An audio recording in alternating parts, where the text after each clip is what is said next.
Hello everyone. Today we are going to discuss narration change of imperative sentence. So first of all, we should know what kind of sentences are called imperative sentence. Let us know about imperative sentence with the help of some examples. Yaad dia example ketaloi mon kora. Come here. Sit down. Please give me a glass of water. Don't tell a lie. Do the work at once. Read attentively. এই বাক্যকেইটাৰ জৰিয়তে কিছুমান instruction বা নিৰ্দেশ দিয়া হৈছে তাৰোপৰি please give me a glass of water এই সেন্টেন্সটোৱে অনুৰোধ কৰা বুজাইছে আকৌ ডোন্ট টেল এ লাই ৰিড এটেন্টিভলি এই বাক্যকেইটাই উপদেশ দিয়া বুজাইছে গতিকে যিবিলাক বাক্যৰ দ্বাৰা আদেশ অনুৰোধ উপদেশ আদি দিয়া হয় সেই বাক্যবোৰকে ইম্পেৰেটিভ সেন্টেন্স বুলি কোৱা হয় ইম্পেৰেটিভ সেন্টেন্স সদায় ভাৰ্বেৰে ষ্টাৰ্ট হয় আৰু প্ৰেজেন্ট টেন্সতহে বহে এতিয়া ইয়াত কাম সিট গিভ টেল ডু ৰিড এই গোটেইকেইটা ভাৰ্ব হয় আৰু গোটেইকেইটা সেন্টেন্সে ভাৰ্বেৰে আৰম্ভ হৈছে ইয়াত যেটো সাবজেক্ট হেতু ইউ হয় কিন্তু ইউটো ইয়াত লিখা নহয় এটো লুকাই থাকে এনেকুৱা হয় মানে You come here, you sit down, you read attentively এই ধৰণে হয় কিন্তু ইউটো সেন্টেন্সত লিখা নহয় আৰু সেন্টেন্সটোৰ শেষত ফুল ষ্টপ দিয়া হয় এতিয়া ডাইৰেক্ট নেৰেশনৰ ইনভাৰ্টেড কমাৰ ভিতৰত ইম্পেৰেটিভ সেন্টেন্স থাকিলে আমি কিদৰে তাক ইনডাইৰেক্ট নেৰেশনলে নিম সেই কথাখিনি আজিৰ এই ভিডিঅ'টোত আলোচনা কৰিম ডাইৰেক্ট নেৰেশনৰ ইনভাৰ্টেড কমাৰ ভিতৰত যদি এটা ইম্পেৰেটিভ সেন্টেন্স দিয়া হয় তেতিয়া ইনভাৰ্টেড কমাৰ বাহিৰত যেটো ৰিপৰ্টিং ভাৰ্ব থাকে মানে সেইট থাকে তাৰ ঠাইত আমি indirect নেৰেশনত told asked requested ordered commanded advised এনেকুৱা ধৰণৰ ওয়াৰ্ডবিলাক ইউজ কৰিব লাগিব ইনভাৰ্টেড কমাৰ ভিতৰত যদি প্লিজ থকা সেন্টেন্স থাকে তেতিয়া আমি সেইডৰ ঠাইত ৰিকুৱেষ্টেড লিখিম ইনভাৰ্টেড কমাৰ ভিতৰত যদি মাষ্টাৰে সাৰ্ভেন্টক কিবা অৰ্ডাৰ দিয়ে তেতিয়া সেইডৰ ঠাইত আমি অৰ্ডাৰড লিখিম যদি অফিচাৰে সোলজাৰক কিবা কমান্ড দিয়ে তেতিয়া সেইডৰ ঠাইত আমি কমান্ড লিখিম গতিকে ইনভাৰ্টেড কমাৰ ভিতৰত সেন্টেন্সটো কেনেকুৱা ধৰণৰ দিছে তাৰ ওপৰত ডিপেন্ড কৰিব আমি সেইডৰ ঠাইত কি লিখিম এতিয়া told asked এইটা মই তোমালোকক past tenseতে শিকাই দিছো কাৰণ সেইটো past tense হে কাৰণে আমি ইনডাইৰেক্টটো past tenseতে লিখিব লাগিব প্ৰেজেন্ট টেন্স ব্যৱহাৰ কৰিব নোৱাৰিম সেই কাৰণে তোমালোকক past tenseতে শিকাই দিছো গতিকে সেন্টেন্সটো যদি প্লিজ থাকে আমি ৰিকুৱেষ্টেড লিখিম এতিয়া first সেন্টেন্সটো সোৱা The boy said to the teacher, inverted comma ভিতৰত দিছে, Sir,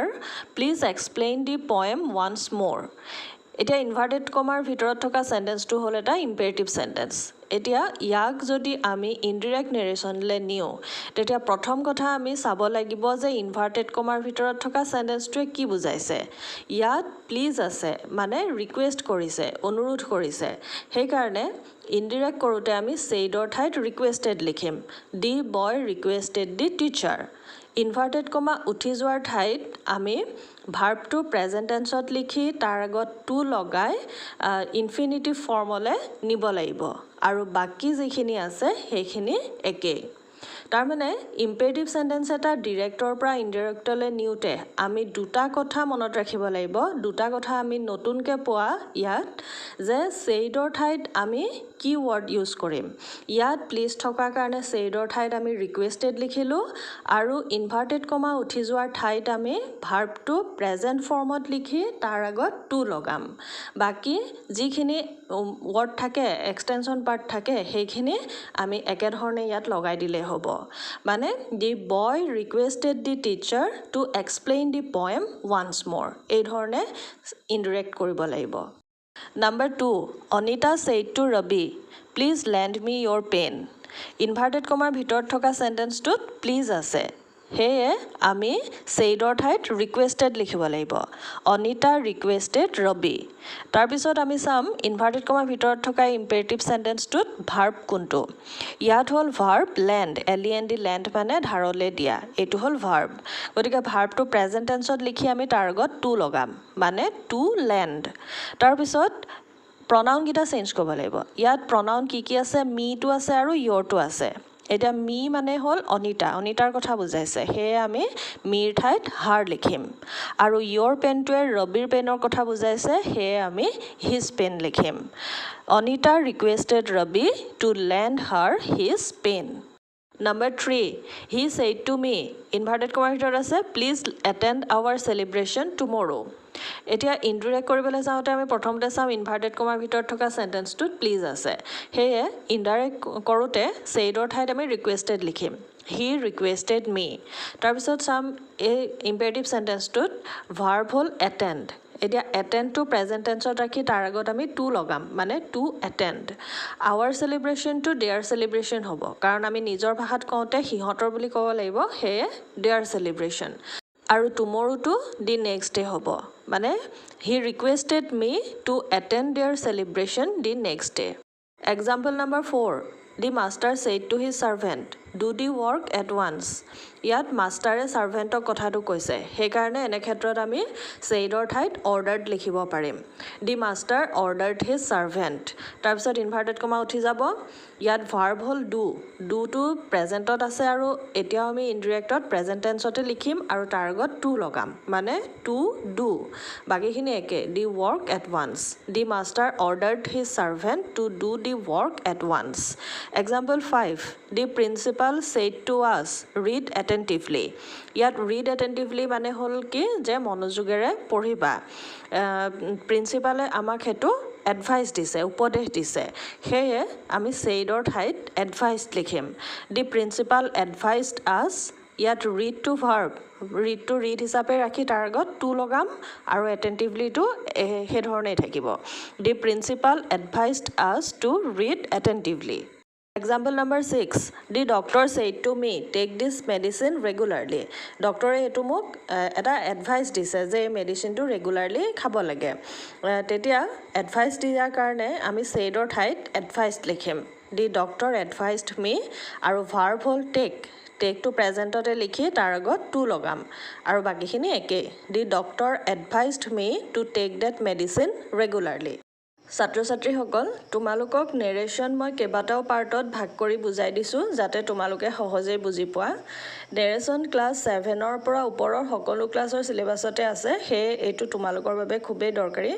ইয়াৰ আগৰ ভিডিঅ' কেইটা যদি তোমালোকে এতিয়াও চোৱা নাই ডেছক্ৰিপশ্যনত লিংক দি থৈছোঁ তাত ক্লিক কৰি তোমালোকে চাব পাৰিবা আৰু প্লেলিষ্টত গৈও চাব পাৰিবা এতিয়া এক্সাম্পল নম্বৰ 7টো চোৱা the teacher said to me don't neglect your studies এইটো এটা ইম্পেৰেটিভ সেন্টেন্স আৰু এইটো নিগেটিভ সেন্টেন্স ডু নট আছে ইয়াৰ ভাৰ্বটো হ'ল নেগলেক্ট এইটো টিচাৰজনে মোক এটা উপদেশ দিছে এডভাইচ কৰিছে যে তোমাৰ অধ্যয়নক অৱহেলা নকৰিবা গতিকে আমি ছেইডৰ ঠাইত এডভাইচড লগাম দি টিচাৰ এডভাইচড মি ইয়াত যিহেতু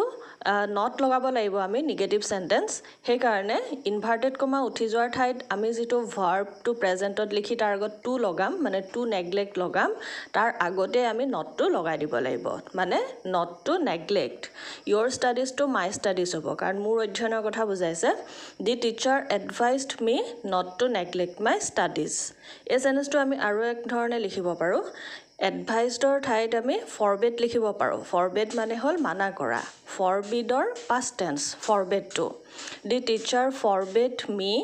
টু নেগলেক্ট মাই ষ্টাডিজ ইয়াত ফৰবেড মানে মানা কৰা বুজাইছে সেয়ে ইয়াত আৰু নট লিখাৰ প্ৰয়োজন নাই ইয়াত নটটো উঠি যাব সেইকাৰণে ফৰবেড থাকিলে আমি নট নিলিখাকে বাকী সকলো নিয়ম একে থাকিব খালি নটটো লগাব নালাগে যেতিয়া আমি ফৰবেড ইউজ কৰিম Example number 8, the officer said to the soldiers, follow me. ইয়াত আৰ্মিত অফিচাৰে soldier-ক কমাণ্ড দিয়ে সেয়ে আমি said-ৰ ঠাইত commanded word-টো ইউজ কৰিব লাগিব the officer commanded the soldiers inverted কমাৰ ভিতৰত থকা সেন্টেন্সটোত verb হ'ল follow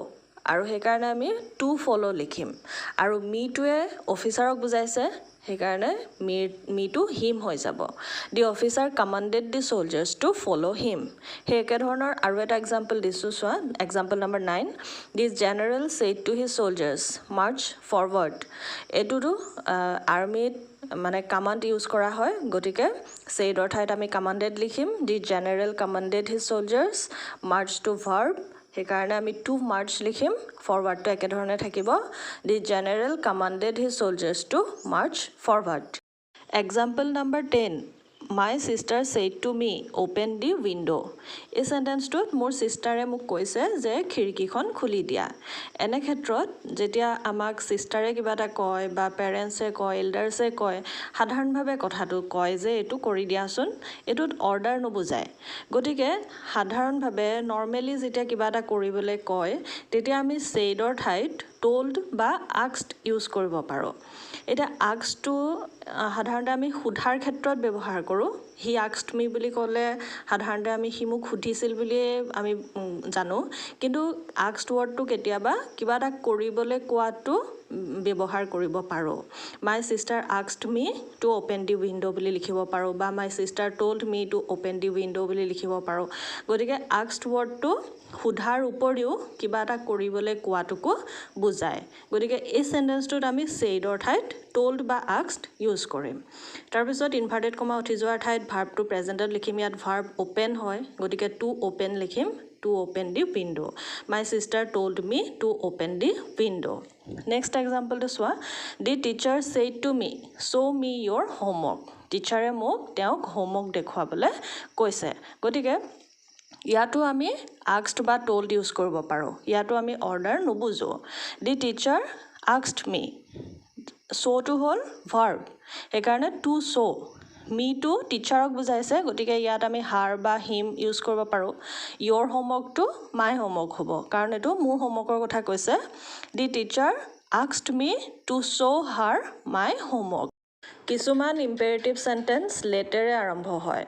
ডিৰেক্ট স্পিচৰ ইনভাৰ্টেড কমাৰ ভিতৰত থকা ৰিপৰ্টেড স্পিচটো যদি লেটেৰে আৰম্ভ হোৱা ইম্পেৰেটিভ সেন্টেন্স হয় আৰু ই প্ৰপ'জেল অৰ্থাৎ প্ৰস্তাৱ দিয়া বুজায় বা সাজেশন বুজায়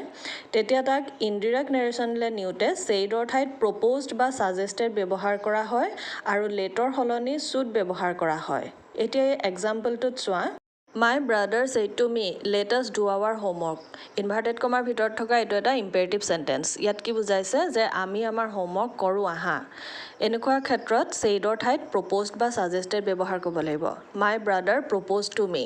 Inverted comma উঠি যাব তাৰ ঠাইত that লাগিব। বাকি imperative sentence বিলাকত that লগাবলগীয়া হোৱা নাছিলে কিন্তু লেটাৰে যেতিয়া start হয় তেতিয়া আমি inverted comma উঠি যোৱাৰ ঠাইত that লগাব লাগিব। তাৰ পিছত pronounটো লিখিম। ইয়াত us আছে। us টো we হৈ যাব। যেতিয়া এফালে মই সোমাই থাকিম মানে I said to him বা he said to me এনেকৈ যেতিয়া মই সোমাই থাকিম তেতিয়া we লিখিব লাগিব যদি মইটো সোমাই নাথাকো তেতিয়া they লিখিব লাগিব ইয়াত মই সোমাই থকাৰ কাৰণে আসটো we হ'ল লেটৰ ঠাইত should লিখিব লাগিব do একেধৰণে থাকিব কাৰণ should do দেবিলাকৰ পিছৰ ভাৰ্বটো সদায় প্ৰেজেন্ট ফৰ্মতে থাকে our homeworkটো our homeworkে হৈ থাকিব কাৰণ আইটো সোমাই থকা মই সোমাই থকাৰ বাবে ইয়াত our homeworkটো our homework হিচাপে থাকি গৈছে বেলেগে বেলেগক যদি কথাটো কয় তেতিয়া they হ'ব বা their homework হ'ব সেই ধৰণে হ'ব মই ইয়াৰ পিছৰ এক্সাম্পলত দিছো তেনেকুৱা এটা এটো আনসাৰটো কি হ'ব my brother proposed to me that we should do our homework next to soa binoy said to his friends let us have a picnic eta binoy tar friend ok koise yat moi homai thoka nai belege belegok kotha to koise eta let thoka babe said or thait suggested ba proposed logam binoy suggested to his friends inverted comma uthi jabo tar thait that lagibo as to they hoi jabo tar bisot ami should ব্যবহার কৰিম have to have হৈ থাকিব আৰু এই পিকনিকটো একেধৰণে থাকিব বিনয় suggested to his friends that they should have a picnic next to soa I said to my friends let us enjoy the evening in the park I proposed to my friends তাৰপিছত inverted comma উঠি যাব that লাগিব তাৰপিছত us to we হ'ব